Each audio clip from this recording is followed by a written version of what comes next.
Shalom, selamat pagi. Senang kita bisa ketemu kembali, berjumpa kembali walaupun di dalam ibadah online ini.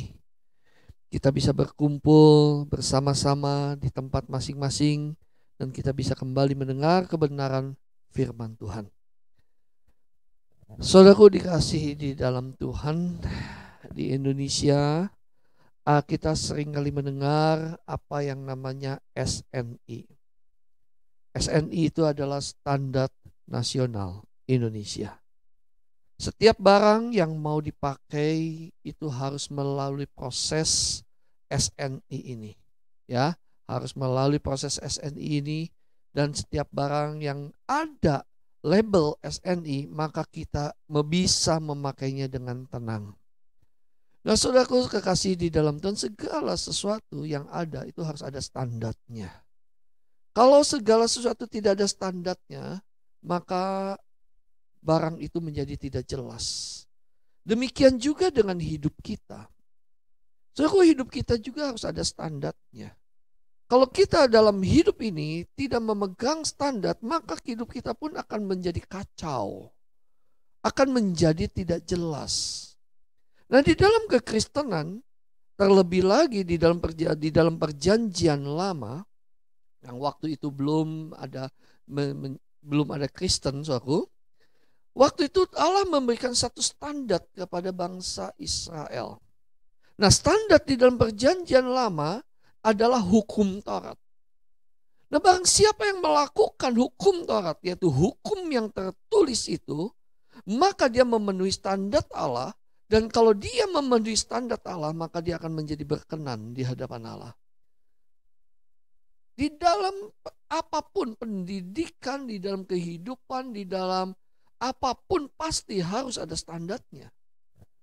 Nah, saudaraku kekasih di dalam Tuhan, dan sekarang ini kekristenan ini juga di dalam perjanjian baru. Sebetulnya Allah sudah memberikan standar bagi kita. Standar yang jelas yang Tuhan berikan bagi kita. Tetapi sangat disayangkan, kekristenan yang sekarang ini terjadi, standarnya itu menjadi bukan lagi seperti yang direncanakan oleh Allah. Tetapi standar itu kembali berdasarkan apa yang terjadi di perjanjian lama. Kekristenan sekarang ini banyak berdasarkan standarnya. Karena kenapa, saudaraku? Karena kekristenan sekarang sudah berubah. Kekristenan yang seharusnya menjadi jalan hidup, kekristenan yang seharusnya kehidupan itu menjadi agamawi. Jadi dibentuklah kekristenan itu dengan standar-standar hanya berdasarkan agamawi. Standar-standar yang berdasarkan pikiran manusia. Standar-standar yang berdasarkan manusia atau gembala atau hamba-hamba Tuhan atau pendeta atau ilmu-ilmu teologi atau doktrin-doktrin manusia atau pengalaman-pengalaman manusia. Hal ini tidak salah. Hal ini tidak salah, tetapi akan menjadi salah kalau ini menjadi standar yang seolah-olah kalau kita sudah mencapai standar itu maka berkenan di hadapan Allah. Kalau kita mau berkenan di hadapan Allah, maka kita harus mencapai standar yang Allah tetapkan, bukan yang manusia tetapkan. Misalnya, contoh, saudaraku, di dalam agamawi ada standar-standar yang diberikan. Ya, di dalam gereja hari-hari ini ada standar-standar yang diberikan. Kalau engkau mau hidup berkenan, maka engkau harus memberikan persembahan, maka engkau harus berpuasa, maka harus hidup selibat, maka harus bersemedi, maka harus berlakukan aksi sosial dan sebagainya. Yang ada kata-kata di depannya harus, wajib, dan wajib. Saudaraku, ini hanya standar yang diberikan oleh manusia sebetulnya. Allah di dalam Alkitab diajarkan kita berpuasa, itu betul. Tapi puasa itu bukan standar untuk berkenan kepada Allah. Memberikan persembahan memang diajarkan di dalam Alkitab juga, kita harus memberi dengan sukacita. Tapi memberikan persembahan sebetulnya bukan standar. Itu hanya sekedar aktivitas. Itu hanya sekedar kegiatan yang memang kita pun harus lakukan untuk bisa memberkati orang lain. Saudaraku, kestandaran berkenan kepada Tuhan, itu Tuhan sudah jelas, dan kita tidak bisa robah itu, saudaraku. Tidak bisa robah itu. Apakah standar daripada kekristenan di dalam perjanjian baru? Standar di dalam kekristenan itu tidak ada lain adalah Yesus sendiri. Makanya di dalam Matius pasal yang ke-5 ayat yang ke-48 dikatakan demikian. Karena itu haruslah engkau sempurna sama seperti Bapamu yang di surga adalah sempurna. Banyak orang Kristen berkata, mana mungkin kita bisa sempurna seperti Bapa. Ya, betul. Hal itu sangat sulit. Tetapi Tuhan sudah memberikan satu bukti. Apa yang Tuhan katakan, apa yang Tuhan minta, bukan berarti manusia tidak bisa lakukan. Makanya Allah mengirim anaknya yang tunggal, Yesus Tuhan kita, yang akan menjadi contoh dan teladan bagi kita. Supaya kita bisa mencapai sempurna seperti Allah, seperti Bapa, maka kita harus mencapai serupa dengan Kristus. Standar serupa dengan Kristus itu adalah standar yang tidak bisa ditawar, dan itu sudah biasa.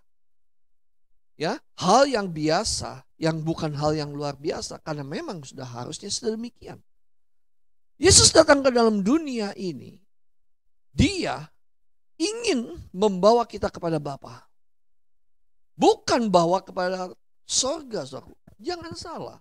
Yesus datang ke dalam dunia ini bukan membawa kita masuk ke dalam sorga. Di dalam Yohanes 14 ayat yang ke-6 jelas, akulah jalan dan kebenaran dan hidup. Tidak ada satu orang pun sampai kepada Bapa, bukan sampai masuk sorga. Ini sangat berbeda. Memang betul Bapa ada di surga.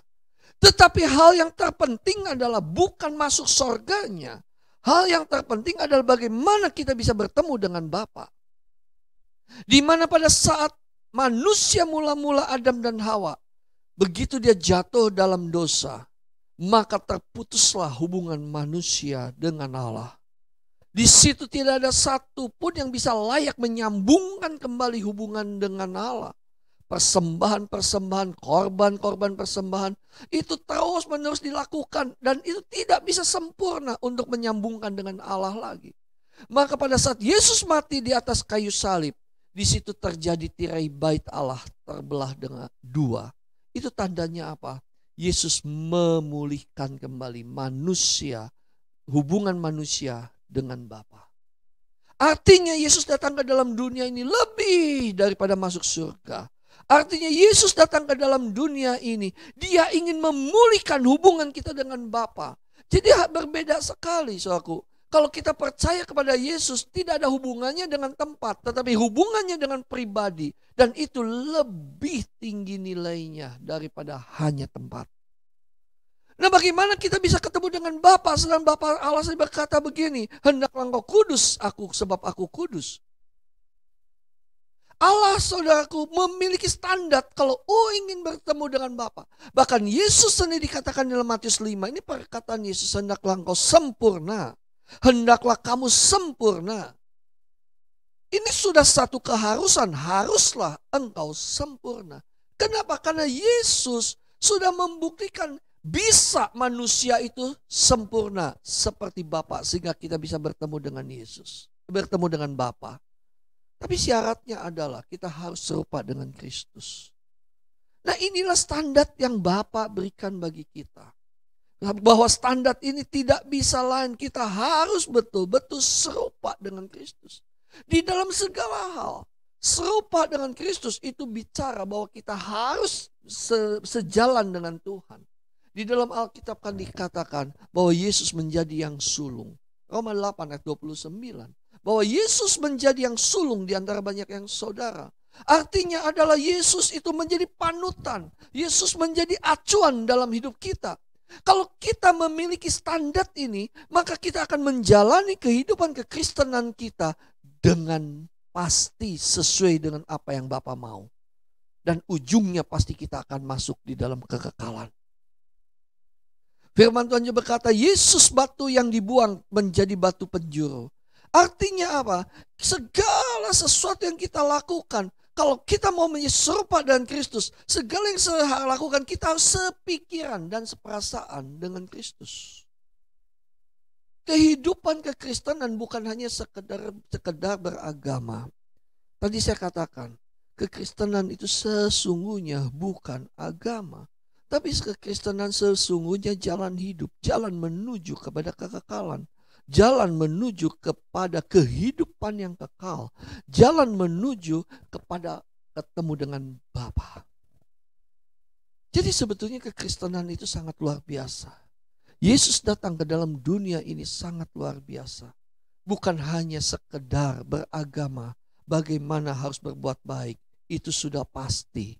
Tetapi kekristenan itu sesungguhnya adalah bagaimana kita bisa masuk ke dalam kerajaan Allah. Bagaimana kita bisa masuk ke dalam kekekalan bersama-sama dengan Tuhan, memerintah bersama dengan Tuhan. Keren, saudara. Lebih banyak sekarang ini kekristenan sudah diubah.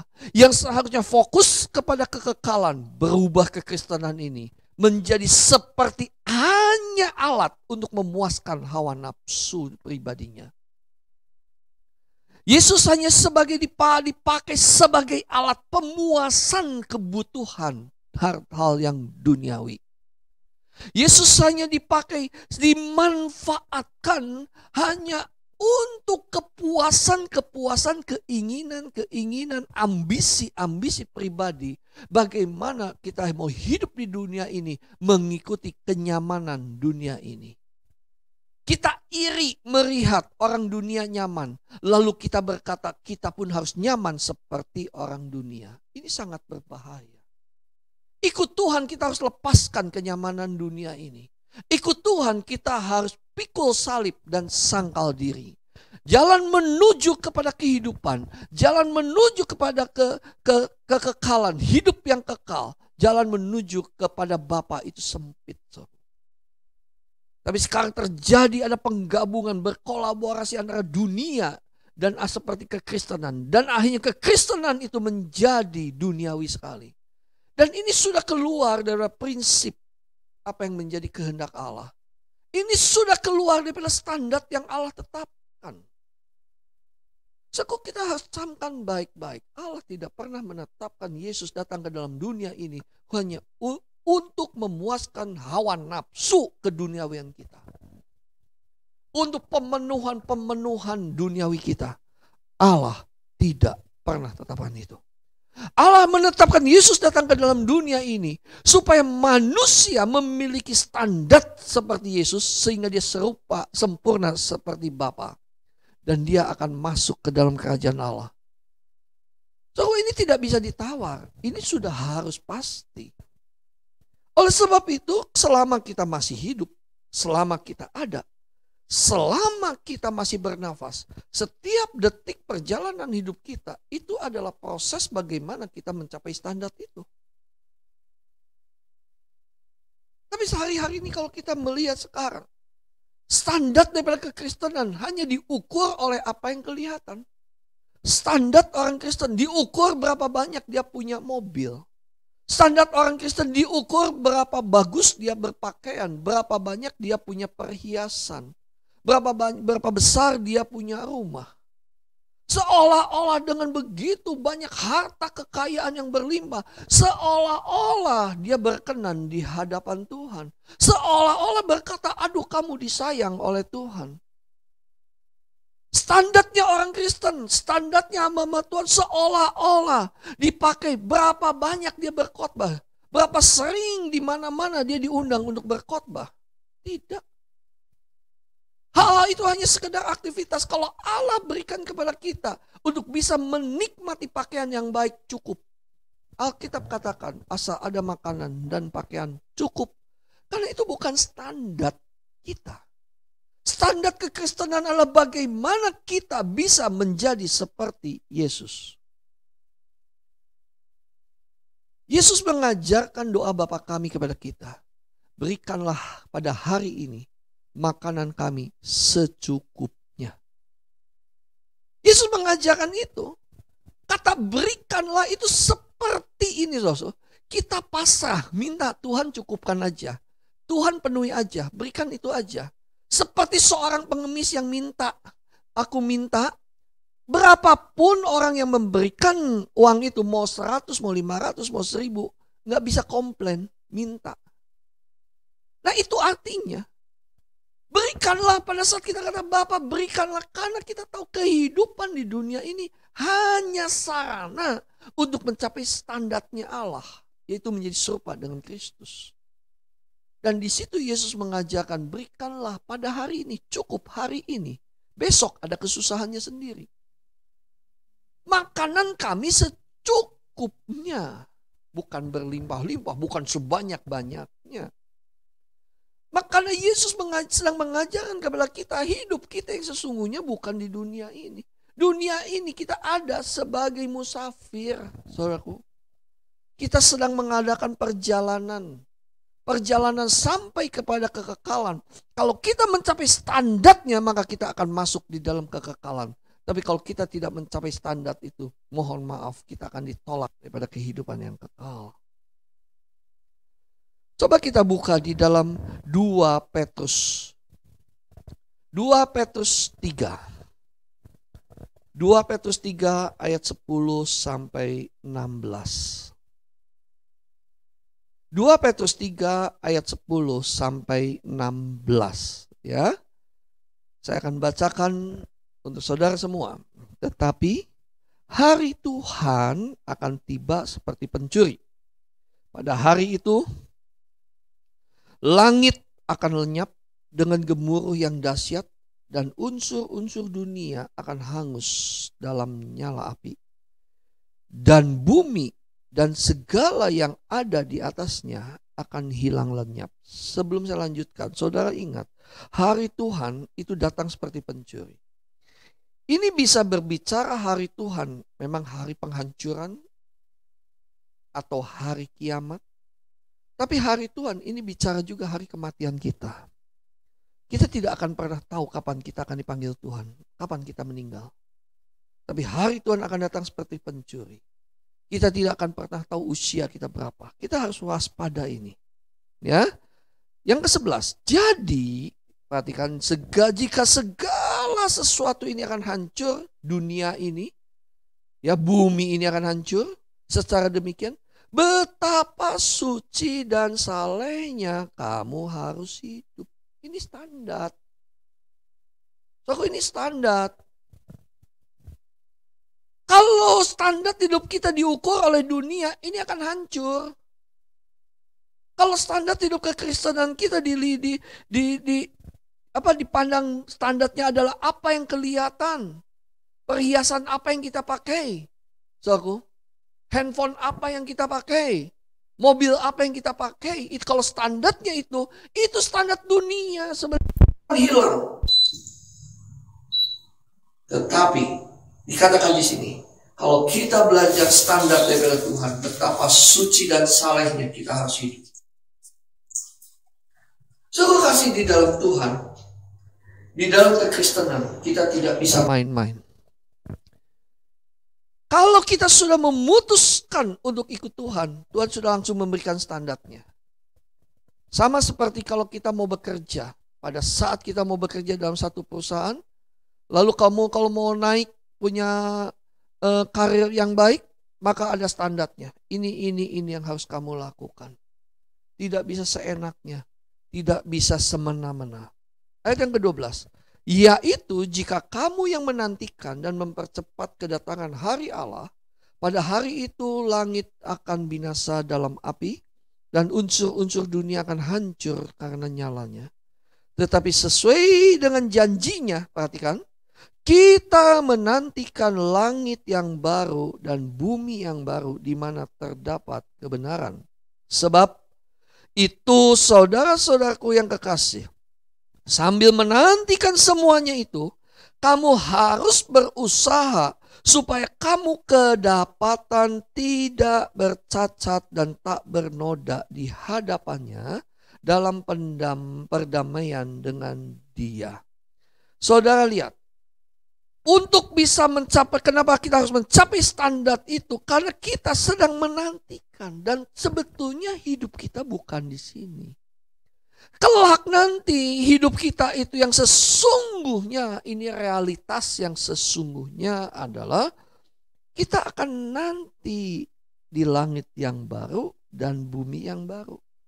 Tapi kita tidak akan pernah bisa masuk dalam langit yang baru dan bumi yang baru kalau selama kita ada di bumi sekarang ini, selama hidup kita tidak mencapai standar itu. Kita nggak bisa masuk dalam langit baru dan bumi baru, saudara. Maaf, saya katakan tidak bisa. Karena kita tidak mencapai apa yang menjadi standarnya Allah. Standarnya Bapa itu jelas, serupa dengan Yesus supaya kita sempurna seperti Bapa. Saya percaya kalau saudara mengerti ini, maka kita akan berusaha. Kita akan terus mengejar dan berjuang. Tidak mencintai dunia ini. Karena dunia ini yang mendowngrade standar kita. Keinginan-keinginan hawa nafsu dunia ini, keinginan-keinginan mata, keangkuhan hidup ini yang menghambat kita untuk bisa mencapai standarnya Allah, yaitu serupa dengan Yesus. So, aku kasih di dalam Tuhan ayat yang ke-15 berkata begini, anggaplah kesabaran Tuhan kita sebagai kesempatan bagimu untuk beroleh selamat. Seperti juga Paulus, saudara kita yang kekasih, telah menulis kepadamu menurut hikmat yang dikaruniakan kepadanya. Hal itu dibuatnya dalam sebuah suratnya apabila ia berbicara tentang perkara-perkara ini. Dalam surat-surat itu ada hal-hal yang sukar dipahami, sehingga orang-orang yang tidak memahaminya dan yang tidak teguh imannya memutarbalikannya menjadi kebinasaan mereka sendiri, sama seperti yang juga mereka buat dengan tulisan-tulisan yang lain. So, minggu yang lalu saya menceritakan tentang bagaimana Paulus memberikan nasihat kepada Timotius untuk mencapai garis akhir dengan baik. Nah, hari ini kalau kita perhatikan, Petrus kembali memberikan nasihat kepada kita. Ayo perhatikan, Paulus saudara kita yang kekasih telah menulis dengan segala hikmat yang dikaruniakan kepadanya. Memang saudaraku, kalau kita meneliti tulisan-tulisan Paulus, hal itu luar biasa.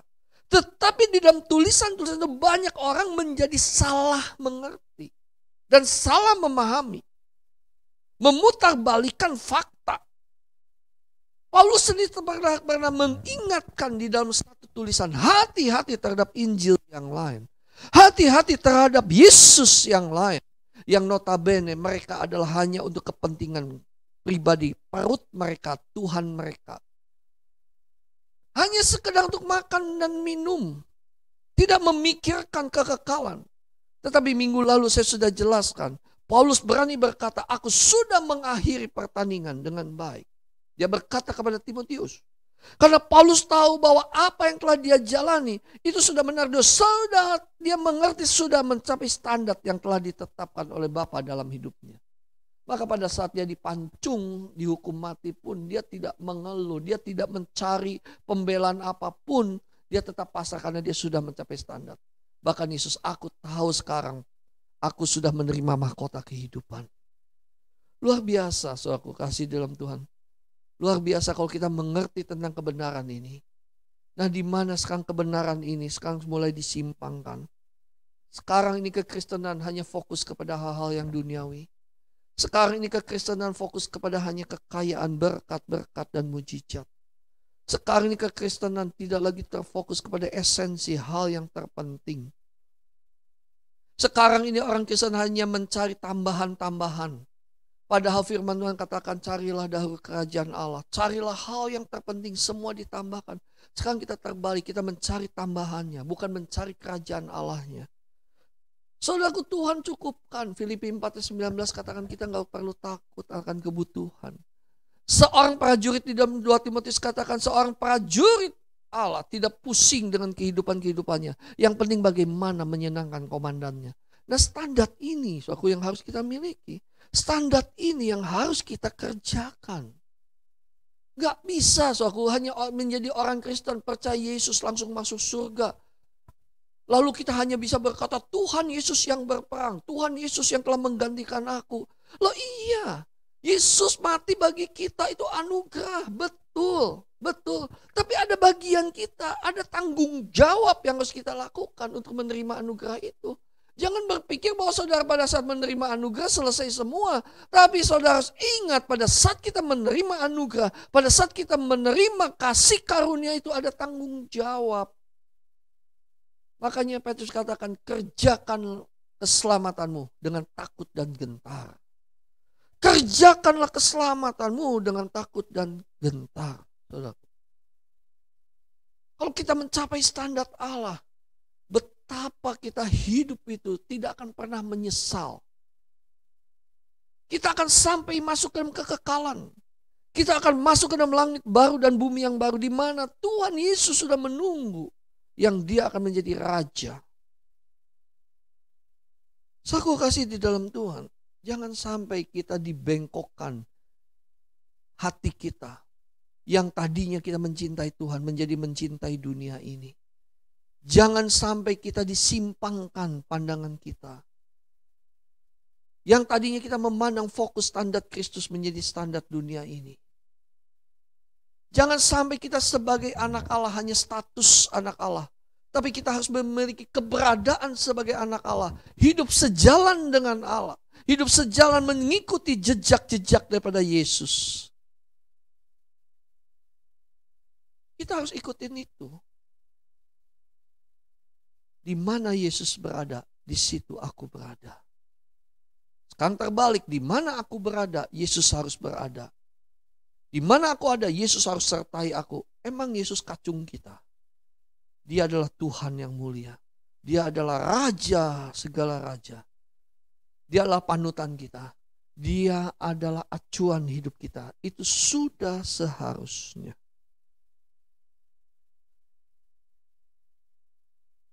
Saudaraku, Tuhan mau kita mencapai standar itu. Tuhan mau kita harus mencapai apa yang menjadi standarnya Allah. Aku kasih Tuhan, bagaimana kita bisa mencapai standar ini? Ada 3 hal yang saya ingin sampaikan. Aku kasih dalam Tuhan, sekali lagi ingat, standar kekristenan hanya Yesus. Ya, ini kita harus jalani. Mulai sekarang, ayo kita bertobat. Jangan bangga dengan apa yang kita pakai. Alkitab ngomong, asal ada makanan dan pakaian cukup.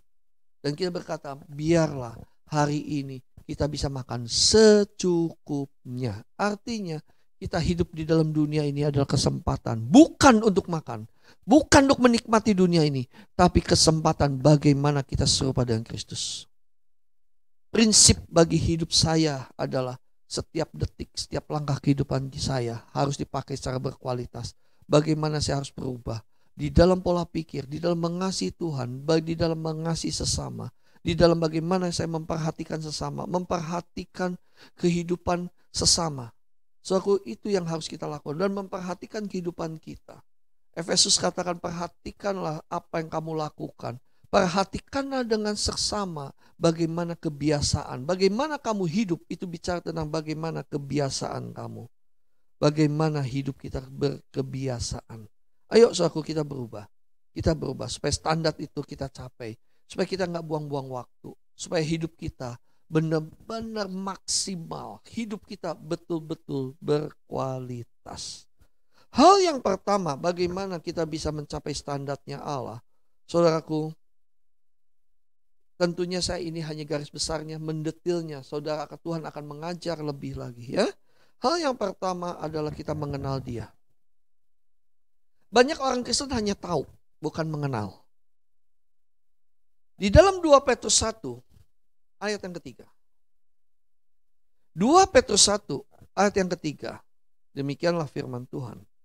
Karena kuasa ilahinya telah menganugerahkan kepada kita segala sesuatu yang berguna untuk hidup yang saleh oleh pengenalan kita akan Dia, yang telah memanggil kita oleh kuasanya yang mulia dan ajaib. Saudaraku, Tuhan mau kita mengenal Dia. Dan saya sungguh bersyukur kita punya Allah, punya Bapa, punya Tuhan Yesus yang mau dikenal. Tetapi untuk mengenal Dia perlu proses. Pengenalan akan Tuhan itu perlu proses. Coba lihat 2 Petrus pasal yang ketiga, ayat yang ke-18. 2 Petrus 3 ayat yang 18, demikian firman Tuhan, tetapi bertumbuhlah dalam kasih karunia dan dalam pengenalan akan Tuhan dan Juru Selamat kita, Yesus Kristus, baginya kemuliaan sekarang dan sampai selama-lamanya. Saudaraku, bertumbuh di dalam kasih karunia. Jangan menyalahgunakan kasih karunia. Kita kalau berkata kasih karunia, oleh kasih karunia aku diselamatkan, lalu aku mau berbuat apapun, tetap aku akan masuk surga. Enak sekali. Tidak begitu. Kita harus bertumbuh di dalam kasih karunia itu dalam arti kita menerima kasih karunia, kita makin menghargai kasih karunia. Caranya bagaimana? Karena kita sudah menerima kasih karunia dan menghargai kasih karunia. Dan makin dalam hidup di dalam kasih karunia, itu caranya kita harus bertanggung jawab atas kasih karunia itu. Kita harus bertanggung jawab. Jangan sampai kita mengecewakan yang memberi kasih karunia itu. Dengan apa? Kita harus dengan mengenalkan Tuhan. Alkitab katakan bertumbuh, itu artinya progres. Ada progres, tidak boleh stagnasi. Soalnya kita kadang-kadang bangga baru tahu Yesus aja. Oh Yesus tahu, kenal ya enggak. Mengenal Tuhan itu bicara tentang bagaimana kita sampai kita bisa sepikiran dan seperasaan dengan Yesus.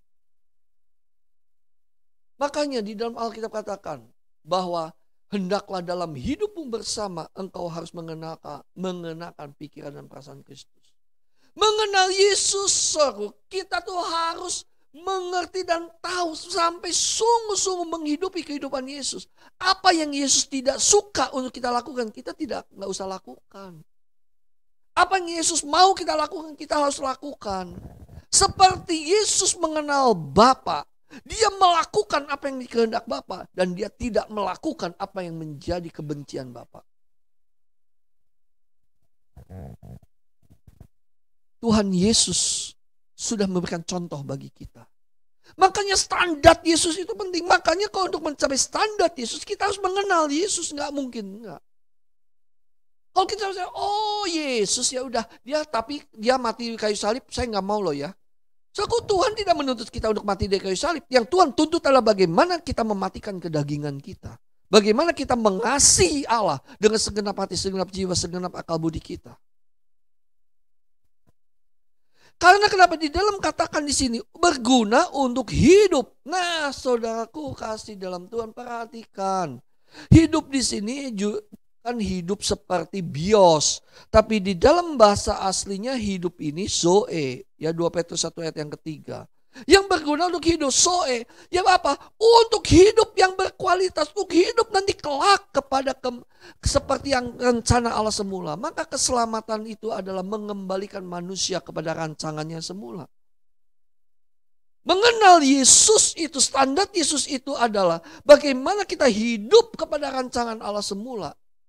Sewaktu manusia diciptakan mula-mula, Adam pertama itu. Kekristenan itu aktif. Progresnya harus nyata. Progres yang positif tentunya. Pada saat kita stagnan, sebetulnya kita bukan lagi diam, tapi sedang mundur. Berani nggak kita mengorbankan segala sesuatu hanya untuk Yesus? Berani nggak kita menjual segala sesuatu hanya kita untuk ikut Yesus? Berani nggak kita lepaskan, mengosongkan diri seperti Yesus sudah mengosongkan diri? Kalau kita nggak mengenal Yesus, kita tidak akan berani, saudaraku. Tapi karena kita mau mengenal, lebih mengenal, lebih mengenal, lebih mengenal lagi, lebih mengenal lagi, bertumbuh terus. Nah, pengenalan akan Yesus akan bertumbuh, saudaraku. Melalui apa? Ya tidak ada lain. Dikatakan di sini bertumbuh itu harus berusaha. Bertumbuh itu harus ada harga yang dibayar. Bertumbuh di dalam pengenalan akan Dia, saudaraku, kita harus korbankan dunia. Kita harus korbankan. Kita harus benar-benar mengasihi Dia. Dan untuk hidup mengasihi Dia perlu penderitaan. Rela nggak pikul salib. dan sangkal diri.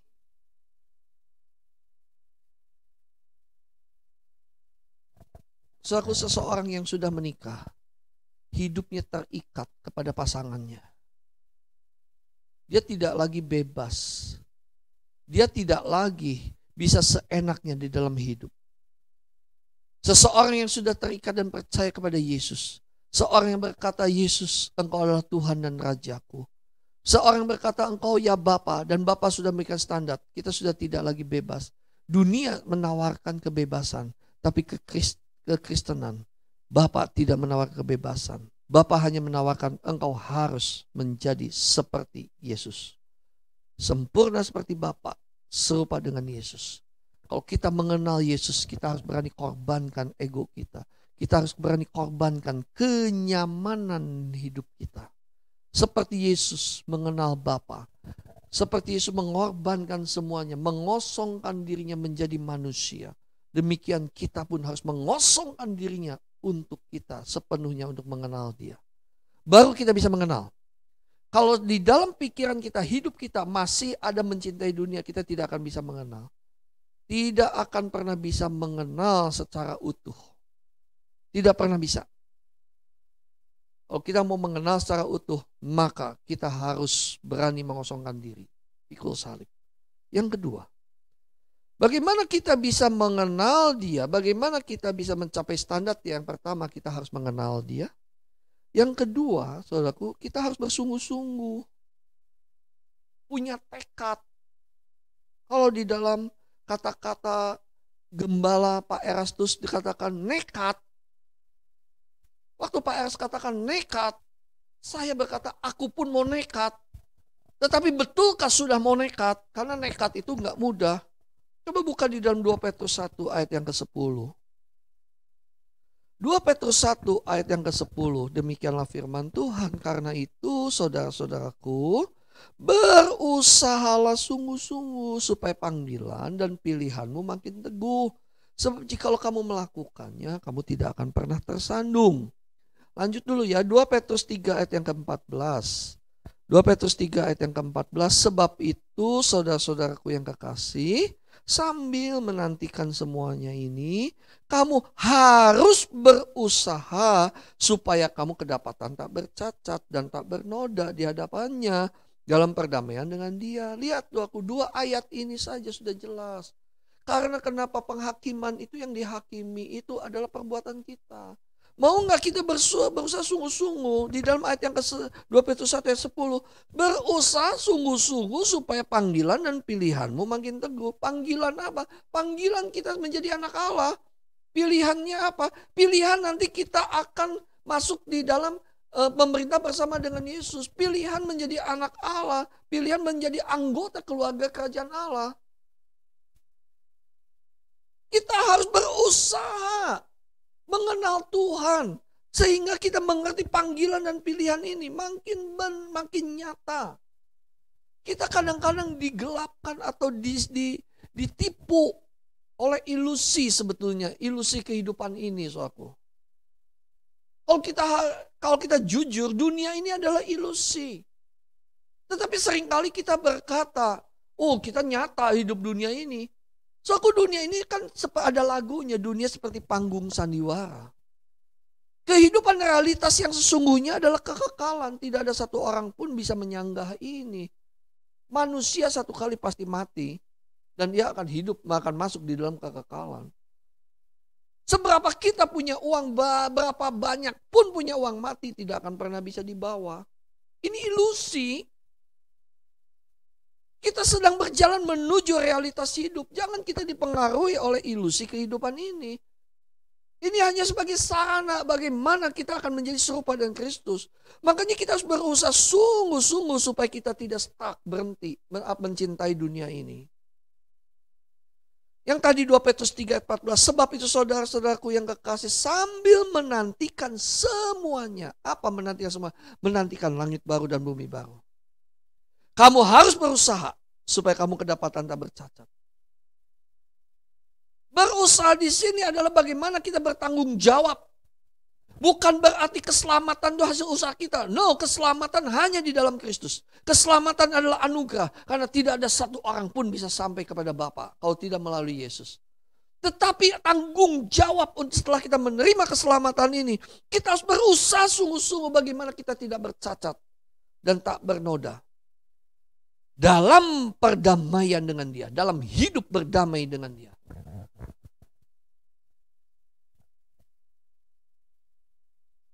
Ada orang berkata, apa kalau gitu kekristenan susah?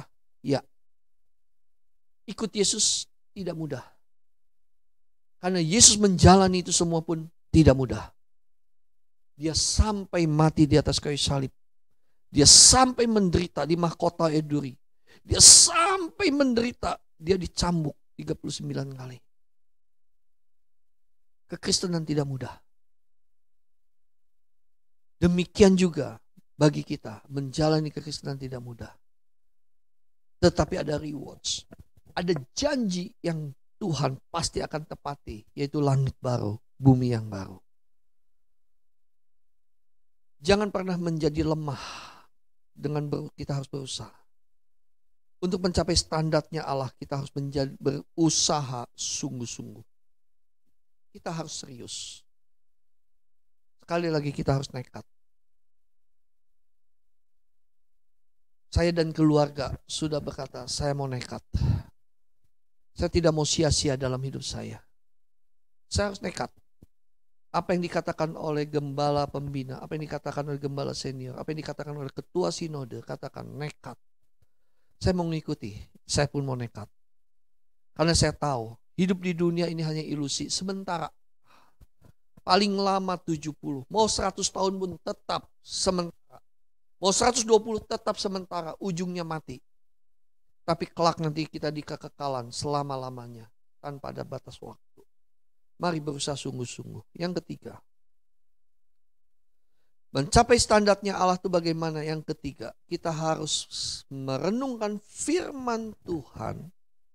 Saudaraku, banyak orang hanya sebatas itu. Baca Alkitab, renungkan firman, titik.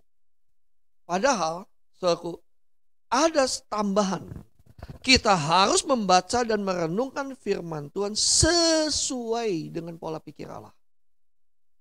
Sesuai dengan pola pikir Allah, bukan dengan diri kita. Makanya banyak sekali kesalahan-kesalahan tafsiran, penyesatan-penyesatan timbul. Karena kenapa? Dia membaca Alkitab, merenungkan Alkitab dengan pola pikir dia. Bahkan yang sangat gawatnya adalah dia memiliki pengalaman, memiliki experience, pengalaman, memiliki kesaksian, lalu dia comot Alkitab seolah untuk meneguhkan kesaksian itu. Lalu dari kesaksian itu mulailah menjadi doktrin. Hati-hati. Di dalam membaca Alkitab, di dalam merenungkan Alkitab untuk mencapai standarnya Allah, kita karena Alkitab itu buku panduan, buku panduan bagaimana kita harus hidup.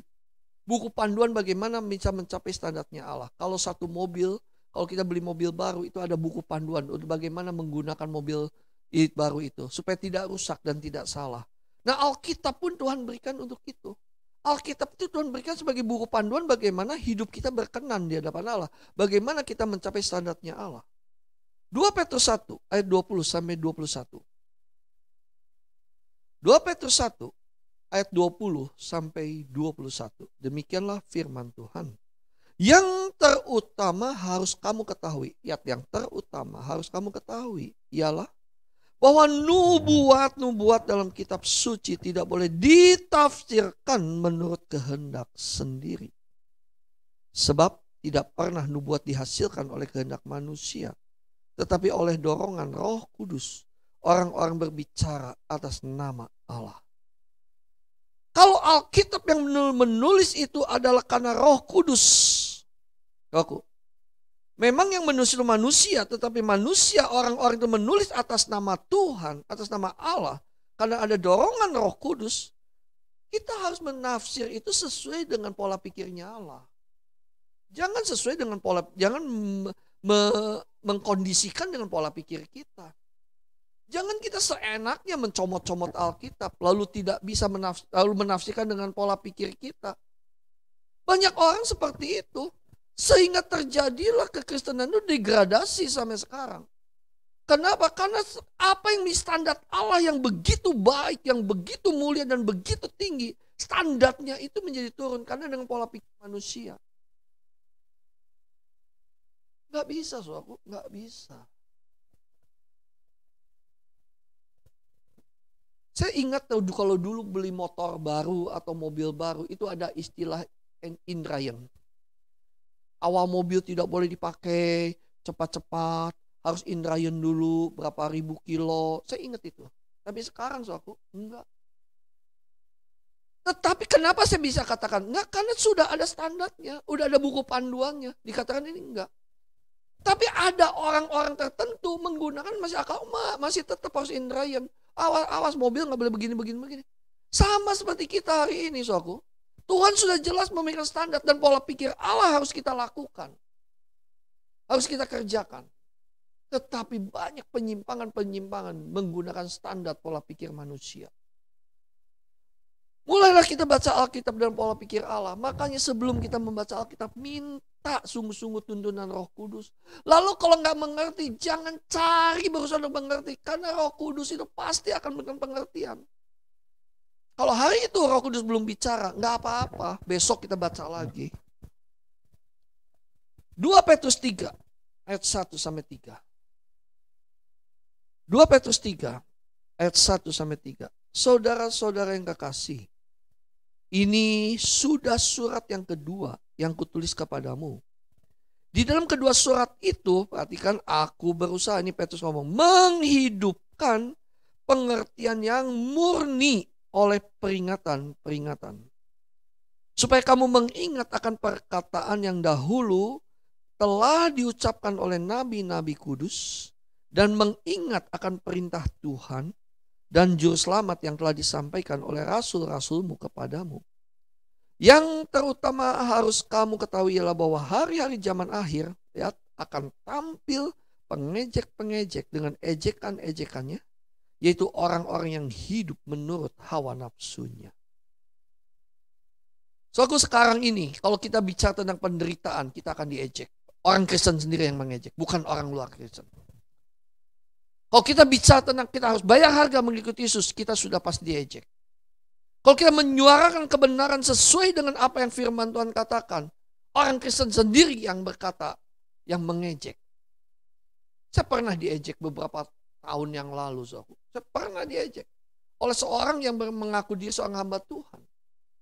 Dia pernah diejek. Saya pernah ngejek berdasarkan firman Tuhan yang menurut nalar dia. Dan sekarang saya baru tahu, makin ke sini itu akan tampil banyak pengejek. Kenapa? Karena mereka hanya dengan nalar dia. Merenungkan firman, membaca firman hanya memakai dengan nalar dia. Ayo kita kembali sungguh-sungguh kepada firman Tuhan yang murni. Kita kembali sungguh-sungguh apa yang menjadi kehendak Tuhan. Dan melalui firman ini kita diperlengkapi terus untuk mencapai standarnya Allah. Memang ada ilmunya untuk membaca Alkitab ini. Tapi biarlah kita benar-benar mau belajar. Kita sungguh-sungguh harus belajar. Jangan hanya kata orang. Tapi setiap kita akan dipakai oleh Tuhan dan Roh Kudus yang akan mengajar. Baca firman sesuai dengan pola pikir Allah. 3 hal ini. Kalau kita mau mencapai standarnya Allah, maka akan terjadi dalam hidup kita. Saya berdoa. Semua yang mendengar firman Tuhan pada pagi hari ini akan mau berubah dan berkata aku mau mencapai, dan dibukakan bahwa Allah sudah memberikan standar kekristenan ini. Dan standarnya itu bukan hal-hal yang duniawi, tapi standarnya adalah Kristus sendiri. Hendaklah kita sempurna seperti Bapa, serupa dengan Yesus.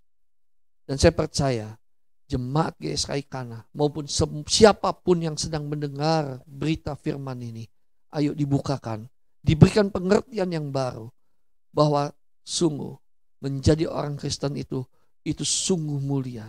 Bisa percaya kepada Yesus itu sungguh-sungguh mulia. Sungguh mulia. Yaitu kita akan memerintah bersama dengan Yesus di langit baru, bumi yang baru. Dan kita akan menjadi anggota keluarga kerajaan Allah. Asal sekali lagi kita mencapai standarnya Allah. Tuhan Yesus memberkati. Mari kita berdoa.